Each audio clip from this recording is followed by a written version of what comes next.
प्यारे बच्चों, आज से अनसॉल्व पेपर की क्लास रहेगी और आप लोग बेटा बिना लाइन वाली एक कॉपी ले लीजिए और एक अनसॉल्व पेपर और यहीं फेयर किया करिए। क्वेश्चन जो बच्चे रहा करें घर पे जो है करके आया करिए। एक पेपर कराने दीजिए, उसके बाद आप जो है रफ फेयर जान जाओगे। अनसॉल्व्ड पेपर देखिएगा जरा, अनसॉल्व पेपर वर्ष 2019 कोई एक पेपर करा रहे हैं, ध्यान से सुनिए। 364 एफ प्रश्न नंबर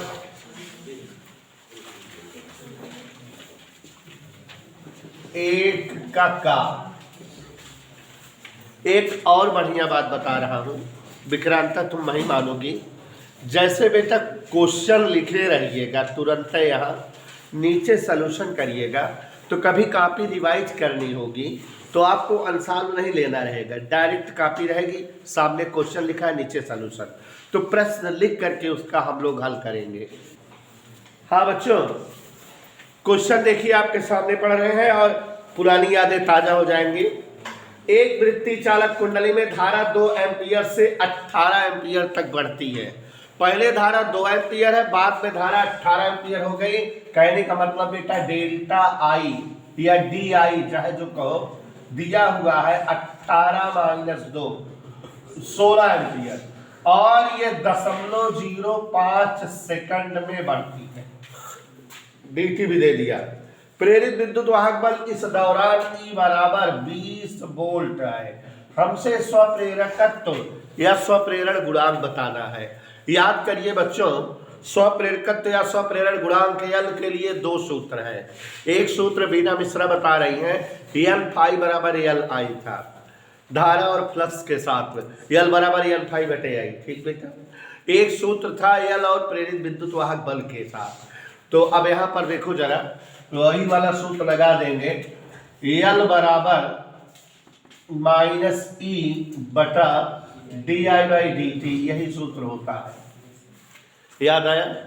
इसी में मान रख दे। अमन मौर्य, E का मान 20, di/dt 16/0.05।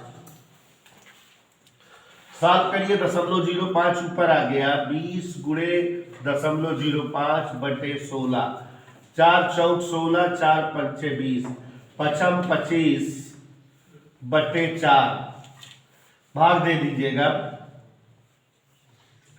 4 6 24 0.425 हेनरी। ये आंसर आ गया 0.625 हेनरी। तो इसमें जो है 0.625 हेनरी है, हमने इसको भाग दिया, दशमलव लगाया, 4 6 24 1 10 4 दुनिया 4 पंचे 20। इसको देखो मिली हेनरी में आंसर दे रहा है। तो अगर हम इसको चाहें तो लिख सकते हैं 625 गुणे 10 की घात -3 हेनरी, माने 625 मिली हेनरी। ऐसा माइनस से मतलब नहीं है, लेकिन देखो ऐसा कोई ऑप्शन नहीं है, इसका मतलब इनमें से कोई नहीं। तो ये क्वेश्चन कितना टेक्निकल है कि एकदम आंसर के करीब है, आप तुरंत गलत कर लोगे। इधर क्लियर, पक्का पक्का गलत कर दोगे, कहोगे कि ये चारों में से कोई एक होना चाहिए। दूसरा देखिए, खंड खा, खंड खा म्यू नॉट एप्सिलॉन नॉट की पावर -1/2 का मान पूछ रहा है। देखो बच्चों, म्यू नॉट एप्सिलॉन नॉट की पावर -1/2 का मान पूछ रहा है, ये क्वेश्चन है। हम बच्चों अगर याद हो आप लोगों को, तो हमने आपको जो है एक डेरिवेशन कराया था गतिमान आवेश तथा चुंबकीय क्षेत्र की तीव्रता में म्यू नॉट और एप्सिलॉन नॉट में संबंध करके, म्यू नॉट और एप्सिलॉन नॉट में संबंध करके दोनों में एक डेरिवेशन कराया था कि mu naught into epsilon not बराबर 1/c²। Mu naught into epsilon not बराबर, नहीं याद होगा तो याद करिए, म्यू नॉट एप्सिलॉन नॉट की पावर -1/2 बराबर 1/c² की पावर -1/2 माने 1/c। सी मतलब प्रकाश का वेग होता है। बेटा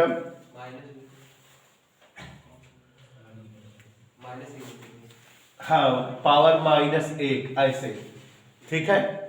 तो अब ये माइनस की का वजह से सी हो गया, ऊपर चला गया, और जब सी ऊपर हो गया तो इसकी वैल्यू 3 × 10⁸ मीटर पर सेकेंड। ये 2 से 2 कट गया, -1 बचा रह गया था, पलट गया। तो ये हो गया 3 × 10⁸ मीटर पर सेकेंड, मतलब सेकेंड पार्ट सही है।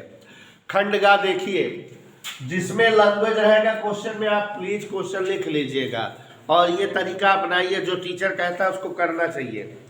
अब आप क्वेश्चन नंबर गा जगह छोड़ दीजिएगा, हम यहाँ लगा रहे हैं, आप लिखिएगा भी, लिख कर तब लगाइएगा। किसी तार का वैद्युत प्रतिरोध 500 ओम है, इसकी चालकता बताओ। तो देखो बेटा नेहा, वैद्युत प्रतिरोध 500 ओम है। वैद्युत प्रतिरोध कितना दिया है? इसकी चालकता बताना है। तो विशाल गौतम चालकता जी बताना है। देखो बेटा, अंशाल लगाने से सूत्र क्लियर हो जाते हैं, पिछली चीजें दोहरा उठती हैं। एक पेपर लगवाने में कठिन लगेगा, 2-3 लगाएंगे तो पीछे पड़े रहोगे, बार बार याद आ जाएगा। चालकता और प्रतिरोधकता दोनों एक दूसरे का व्युत्क्रम होती हैं। जी बराबर सूत्र बताएं विक्रांता, जब बचपन में तुम छोटे थे भूल गए थे। 1/8, तो 1/500, ओके। ऊपर नीचे 2 से गुणा करते हैं, 2/1000। ऊपर नीचे किससे गुणा कर दिए बेटा? 2 से। तो यहाँ 1, 2, 3 अंक दशमलव 002 क्या हो जाएगा? प्रति ओम या महो इसका मात्रक होता है। तो प्रति ओम या महो, आंसर चौथा सही हो गया। खंडघा देखो जरा बेटा, बिना मिश्रा देख रहे हो बेटा। रेडियो एक्टिव पदार्थ से उत्सर्जित नहीं होता।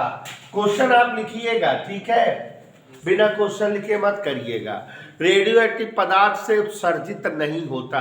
पहले जानो रेडियो एक्टिव पदार्थ उत्सर्जित क्या करता है?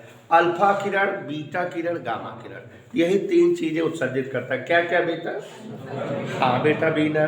तो रेडियो एक्टिव पदार्थ से अल्फा, बीटा, गामा उत्सर्जित होते हैं। कह रहा है क्या उत्सर्जित नहीं होता? तो देखो जरा, पहला अल्फा कण उत्सर्जित होता है, दूसरा बीटा कण उत्सर्जित होता है, तीसरा गामा फोटॉन उत्सर्जित होता है, चौथा प्रोटॉन। प्रोटॉन उत्सर्जन नहीं होता, प्रोटॉन का उत्सर्जन नहीं होता। विक्रांता बेटा नहीं समझ रहे हो, ध्यान से देखो, गुस्सा नहीं। क्वेश्चन कह रहा है निम्नलिखित कण एक ही वेग से गतिमान है, अधिकतम डी ब्रागली तरंग दैर्ध्य वाला कण बताओ।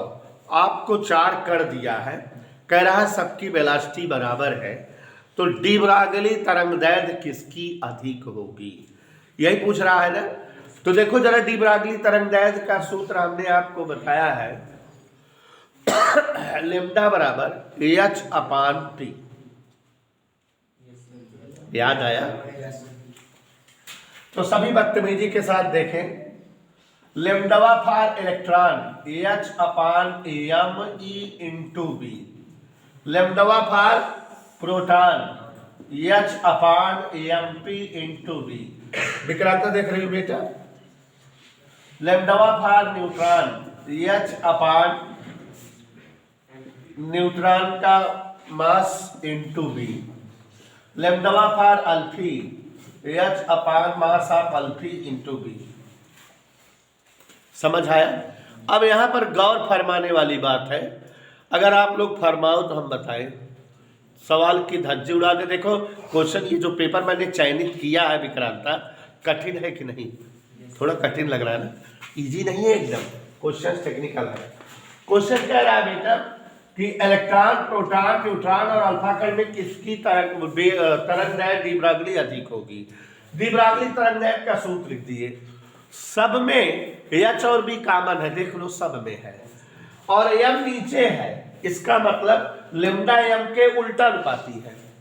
जिसका M जितने कम होगा उसका जो है लैम्डी उतने ज्यादा होगा। नहीं समझ रहे हो? Implies lambda proportional 1/m। जिस कण का द्रव्यमान सबसे कम होगा उस कण का जो है तरंग दैर्ध्य सबसे ज्यादा होगी। अल्फा कण अल्फा कण द्रव्यमान 4 प्रोटॉन द्रव्यमान के बराबर होता है। न्यूट्रॉन का द्रव्यमान प्रोटॉन द्रव्यमान बराबर होता है। प्रोटॉन है। तो और इन तीनों चारों में सबसे ज्यादा द्रव्यमान अल्फा कण का हो गया। इलेक्ट्रॉन का द्रव्यमान होता है 10 की घात -31 में, बाकी सब का द्रव्यमान 10 की घात -27 में होता है। नहीं समझे विक्रम? तो इलेक्ट्रॉन का द्रव्यमान होता है 9 × 10 घात -31, इसका द्रव्यमान होता है 1.67 × 10 घात -27, इसका द्रव्यमान होता है 1.675 × 10 घात -27, इसका द्रव्यमान 6.4 × 10 घात -27। तो सबका द्रव्यमान किसमें है? 10 घात -27 में, और इसका द्रव्यमान 10 घात -31 में। तो किसका द्रव्यमान सबसे कम है? इलेक्ट्रॉन। वैसे भी इलेक्ट्रॉन द्रव्यमान लेस पार्टिकल होता है, तो द्रव्यमान सबसे कम इलेक्ट्रॉन का है, इसलिए डी ब्रागली तरंगदैर्घ्य सबसे अधिक इलेक्ट्रॉन की होगी। बेनू समझ में आया बेटा? किसका द्रव्यमान सबसे ज्यादा है बेटा? इलेक्ट्रॉन, प्रोटॉन, न्यूट्रॉन और अल्फा कण में अल्फा कण का। ठीक है, इसलिए अल्फा कण की डी ब्रागली तरंगदैर्घ्य सबसे कम होगी। अब तो सरल हो गया, 54 सवाल होगी। चार पढ़े। एक बात और है, बीचे बीचे में अरोनी, करोनी, मरोनी, गरोनी वाली सवाल भी आ जाएंगी। जो नहीं पढ़े हो तो उनको दिखा देंगे, दर्शन करा देंगे। मतलब समझ रहे हो? जैसे जो कोरोना से कट गया है, अब चूंकि 2019 का पेपर है तो 2019 में तो कुछ कटा नहीं था, अब कटा हुआ है, तो ये कोरोना से कटा हुआ क्वेश्चन है, फिर भी बता दे रहा हूँ। वह पदार्थ जो किसी चुंबकीय क्षेत्र में रखने पर चुंबकीय क्षेत्र के विपरीत दिशा में क्षीण चुंबकन प्राप्त कर लेता प्रतिचुंबकीय पदार्थ कहलाता है। देखो फैराडे मर गए बताकर कि कोई भी पदार्थ में चुंबकत्व का गुण होता है। कौन मर गए बता के? फैराडे की बात बता रहा हूँ। फैराडे मर गए बताते हुए कि दुनिया में प्रत्येक पदार्थ में अपना खुद का चुंबकत्व होता है। क्यों? क्योंकि प्रत्येक पदार्थ किससे मिलकर बने हैं मनुष्यों? परमाणुओं से। अब परमाणु में न्यूक्लियस के चारों ओर कौन रनिंग करते रहते हैं? माने आवेश बह रहा है कि नहीं परमाणु में, और जब आवेश प्रवाहित होता रहता है माने धारा प्रवाहित हो रही है, तो इसका मतलब उसके चारों तरफ चुंबकीय क्षेत्र बनेगा कि नहीं? तो मतलब दुनिया के प्रत्येक परमाणु अल्प चुंबकत्व रखते हैं। परमाणुओं से मिलकर पदार्थ बनता भी नो मिश्रा, इसका मतलब पूरा पदार्थ भी चुंबकत्व का गुण रखता है। इधर क्लियर? तो दुनिया के प्रत्येक पदार्थ चुंबकत्व का गुण रखते हैं। कोई कम रखता है, कोई ज्यादा रखता है, कोई धन प्रवृत्ति का, कोई। लेकिन इन पदार्थों को अगर किसी बाह्य चुंबकीय क्षेत्र में रख दिया जाए तो कुछ पदार्थ ऐसे होते हैं जो बाह्य चुंबकीय क्षेत्र में रखे जाने पर बाह्य चुंबकीय क्षेत्र की प्रबलता थोड़ा सा बढ़ा देते हैं। कुछ पदार्थ ऐसे होते हैं जिनकी उपस्थिति से बाह्य चुंबकीय क्षेत्र की प्रबलता थोड़ा ज्यादा बढ़ जाती है, और कुछ पदार्थ ऐसे होते हैं जिनकी उपस्थिति से बाह्य चुंबकीय क्षेत्र की प्रबलता घट जाती है। जो पदार्थ बाह्य चुंबकीय क्षेत्र की प्रबलता थोड़ा बढ़ा दे अनुचुंबकीय पदार्थ कहलाते हैं, जैसे कांच, नमक, मैग्नीज क्लोराइड वगैरह। और कुछ पदार्थ जिनकी उपस्थिति से बाह्य चुंबकीय क्षेत्र की तीव्रता बहुत ज्यादा बढ़ जाए लौह चुंबकीय पदार्थ कहलाते हैं, फेरोमैग्नेटिक, जैसे आयरन, लोहा, कोबाल्ट, निकिल ऐसे। और कुछ पदार्थ जिनकी उपस्थिति से बाह्य चुंबकीय क्षेत्र की प्रबलता पहले से घट जाए, माने जो ऋण चुंबकत्व रखते हो, उन्हें प्रतिचुंबकीय पदार्थ कहा जाता है। जैसे जो है विशाल गौतम, हीरा, सोना, चांदी, ग्रेफाइट, ये सब जो है, जल, ऑक्सीजन, ये सब क्या है? प्रतिचुंबकीय पदार्थ। तो इसमें पूछ रहा है किन पदार्थों से जो है बाह्य चुंबकीय क्षेत्र की प्रबलता कम हो जाती है, तो कौन से पदार्थ है? देखो जानकारी के लिए बता दिए, ठीक है? कोर्स में नहीं है क्वेश्चन, कोर्स में नहीं है बेटा। तो ये आपके सामने हमने जो है क्वेश्चन नंबर 1 के सारे पार्ट कर दिया। शायद देखो जरा, पन्ना नहीं खुल रहा है। क्वेश्चन नंबर 1 का सारा पार्ट कर दिया। भाई देखिए, आप हमारे अगर नियम कायदा से नहीं चलेंगे तो हम पढ़ा नहीं पाएंगे। कापी नहीं कर से लेके आओगे, एक हफ्ता से वो चिल्लाता हूँ बंदर तुमसे, बार बार कापी देखते पड़ रहा है। सामने समाने इधर तो बैठ, इधर से उधर करो। तो ये अच्छा लड़का है, इसके बाद भी जो है मलिचपन फैलाता है। हाँ देखो जरा, एक कॉपी बना लो बेटा, उससे रिवीजन हो जाएगा और क्वेश्चन लिख करके तब सोल्यूशन। और कल से बेटा जो छोटे क्वेश्चन है उतना अंदाज की जगह घर से क्वेश्चन लिख के आया करोगे इसी कॉपी में, जिससे समय बचेगा। बेटा नकुल बेवकूफ मत बनवाए जो कॉपी लेके चली आई हो। क्वेश्चन नंबर 2 का पढ़े, हमसे कहो पढ़ो सर। किसी तार का प्रतिरोध, अच्छा एक चीज देखो आप, धुआंधार न्यूमेरिकल है, आप लोग न्यूमेरिकल से दूर भागते हो, एक एक नंबर क्वेश्चन भी न्यूमेरिकल है। देख ले मोटू गोलू, किसी तार का प्रतिरोध R ओम है। प्यारे बच्चों किसी तार का प्रतिरोध, एक नंबर का सवाल कितनी लंबी है देखा जब हम कहा बता, यदि इसे मूल लंबाई के n गुना खींचा जाए तो नए तार का प्रतिरोध क्या हो जाएगा। कोई तार है इसका प्रतिरोध कितना है R, अगर इसको n गुना खींच दिया जाए तब प्रतिरोध क्या हो जाएगा। अब भाई जो है बिना लगाए तो लगाए ना पाओगे, बिना बताए उससे जाना था यानी स्क्वायर गुना हो जाता, कितना गुना हो जाता, लेकिन कैसे। इधर देखा कछु देवा विक्रांता है मैं कुछ ना देवा, माना तार की लंबाई, इधर देखो लंबाई क्या मान ले यार, क्षेत्रफल क्या मान ले बच्चों a, इसलिए r बराबर जोर से बोलो क्या होता है रो या लपा दे, यही होता है कि नहीं। कह रहा इसकी लंबाई n गुना खींच दी जाए तो नई लंबाई अब कितना हो गई, नई लंबाई n l।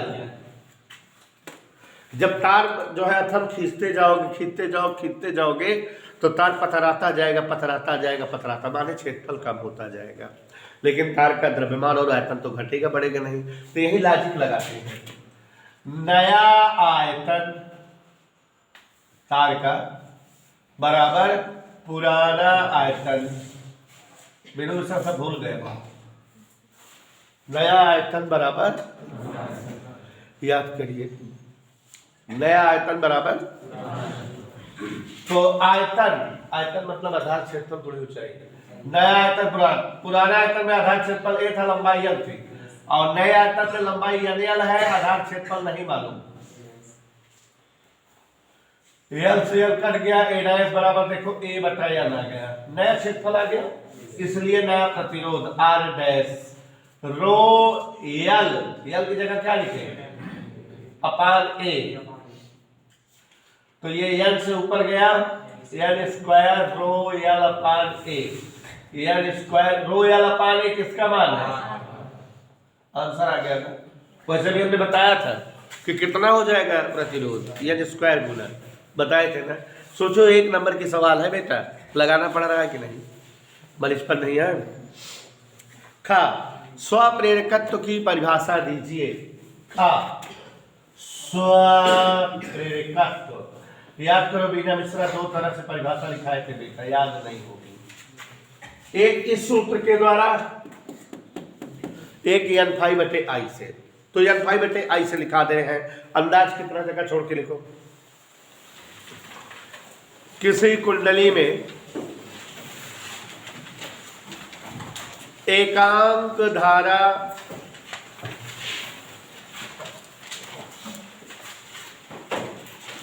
किसी कुंडली से एकांक धारा प्रवाहित होने पर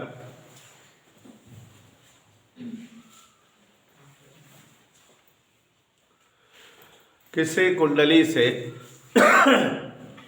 एकांक धारा प्रवाहित होने से उत्पन्न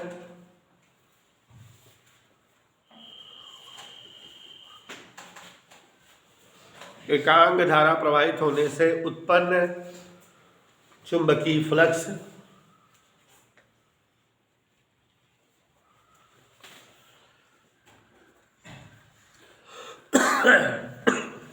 स्वप्रेरकत्व कहलाता है।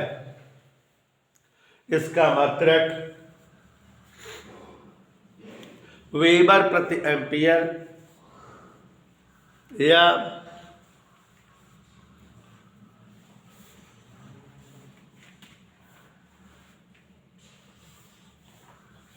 वेबर प्रति एम्पियर या हेनरी होता है। यार थोड़ा देखो जरा, इसको भाग दोगे तो 4 संख्याओं में कि पूरा उतर रहा है 2-2 अंक, इसलिए 0 बढ़ा देंगे तो 0.0625 माने 62.5 गुणे 10 घात -3 मतलब 62.5 मिली हेनरी। 2 का घात, ध्यान दीजिएगा, आप सबकी जानकारी के लिए बिना विसरण बता दे रहे हैं हम कि कुछ क्वेश्चन जो कोरोना की वजह से कट गए हैं, लेकिन बेटा वो सब जो है हमारे कंपटीशंस में पूछे जाएंगे। तो ये विद्युत चुंबकीय तरंग एक अंतिम चैप्टर हुआ करता था, उसका क्वेश्चन है। उसमें केवल जो है एक ही सूत्र होता था, तो हम बता दे रहे हैं, अपच नहीं होगा, जानकारी के लिए जानते रहिए, कोर्स में नहीं है। निर्वात में एक आवर्त विद्युत चुंबकीय तरंग के चुंबकीय क्षेत्र वाले भाग का आयाम बी नॉट बराबर, देखो जरा, चुंबकीय क्षेत्र का आयाम 510 नैनो टेस्ला। तरंग के विद्युत क्षेत्र वाले भाग का आयाम बताओ, विद्युत क्षेत्र वाले भाग का आयाम ई बताना है। एक सूत्र होता था E/B बराबर C, क्या इसी सूत्र से लग जाता है, ठीक है।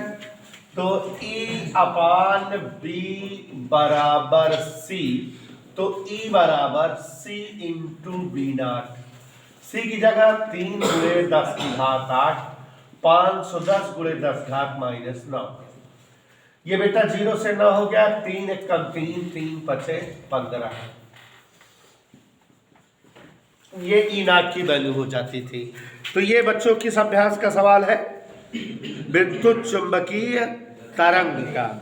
और ये जो है विद्युत चुंबकीय तरंग का जो सवाल है 153 क्या आ गया इसका मात्रक? वोल्ट प्रति मीटर। चूंकि चुंबकीय क्षेत्र की तीव्रता न्यूटन पर कूलम या वोल्ट प्रति मीटर होता है ना मात्रक, ये आ गया। अब अगर ये सूत्र आपको याद रहेगा तो कर लेंगे कि नहीं खट से। अब आपको कोई दिक्कत तो नहीं होनी चाहिए, हमने लिख दिया है बेटा,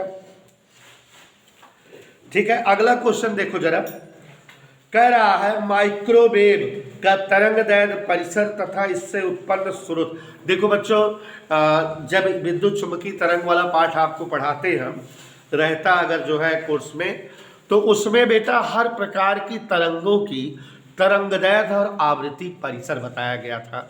जैसे एक्स किरणें, रेडियो तरंगे, माइक्रोवेव सूक्ष्म तरंगे, सबका जो है तरंगदैर्घ्य और क्या बताया गया था? आवृत्ति परिसर। तो वो जब चैप्टर पढ़े होते तो आपको पता रहता कि कौन कौन तरंगों की तरंगदैर्घ्य क्या क्या होती है, किसकी कम होती है, किसकी ज़्यादा होती है। तो उस पहले जब था कोर्स में तो क्वेश्चन पूछता था, तो वही पूछा है माइक्रो तरंगों का क्या पूछा है बेटा? आवृत्ति परिसर, सही, तरंगदैर्घ्य परिसर। तो लिख लीजिए माइक्रो तरंगों की आवृत्ति परिसर 1 मिली से 0.3 मीटर तक, मतलब ऐसे 1 गुणे 10 घात -3 मीटर से इनकी तरंगदैर्घ्य सबसे कम होती है सूक्ष्म तरंगों की, 3 गुणे 10 की घात -1 मीटर। तो आवृत्ति सबसे कम होती है, तरंगदैर्घ्य सबसे ज्यादा, उल्टा बोल दीजिए, ठीक है बेटा। और इनका उत्पादन 2 लित्रों से होता है। किससे होता है बेटा? 2 लित्रों। 2 लित्रों मतलब दोलन जिससे होता है, निर्वात में दोलन करने वाले उपकरण या विद्युत उपकरण में जिनमें दोलन होता है उन्हीं से ये तरंगें बनती हैं। इन तरंगों की आवृत्ति क्या होती है? सबसे कम। तरंगदैर्घ्य क्या होती है? सबसे अधिक। अब अंगा वाला क्वेश्चन बिल्कुल कोर्स में नहीं है, डेनियल व जर्मर का प्रयोग, नहीं तो एक चैप्टर पढ़ते हैं आप एक्स किरण, तो उसी में जो है डेनियल जर्मर वाला प्रयोग है, ठीक है। छोटा रहता है बता देते। रेडियो एक्टिवता वाला भी कोर्स में नहीं है लेकिन बता दे रहे हैं, कहो रेडियो एक्टिवता वाला सवाल है इसलिए बता दे रहे हैं। कह रहा है रेडियो एक्टिव पदार्थ की सक्रियता 25 दिनों में घटकर 1/8 रह जाती है, अर्धायु की गणना करिए। तो देखो जरा, n बराबर केमिस्ट्री पढ़े हो, रेडियो एक्टिव पदार्थ की बची मात्रा बराबर n0 गुणे 1/2 की घात n। पढ़े हो कि नहीं बिंदु बेटा केमिस्ट्री में? रेडियो एक्टिव पदार्थ की बची मात्रा बराबर, ऐसे देखो सूत्र लिखे हैं, n बराबर n0 गुणे 1/2 की घात n। तो बची मात्रा देखो क्या कह रहा है, कह रहा है 1/8 रह जाती है। तो n0/8 बचती है, शुरू में n0 थी, 1/2 की पावर n, n0 कट गया, 1/2 की घाते 3, 1/2 की घाते n बराबर क्या आ गया बच्चों? कह रहा है अर्धाय बताओ। कुल समय का सूत्र होता है कुल समय बराबर nt हाफ। क्या होता है बेटा? n गुणे अर्धाय। तो कुल समय दिया हुआ है इसने, कितना समय दिया? 25 दिन। n 3 आया है, t हाफ ही तो बताना है, तो t हाफ माने अर्धायु आ गया 25/3 दिन। ये इसकी अर्धायु पता लग गई। तो ये बेटा हमारा क्वेश्चन नंबर 2 हो गया। अब क्वेश्चन नंबर 3 से 2 नंबर ही क्वेश्चन है।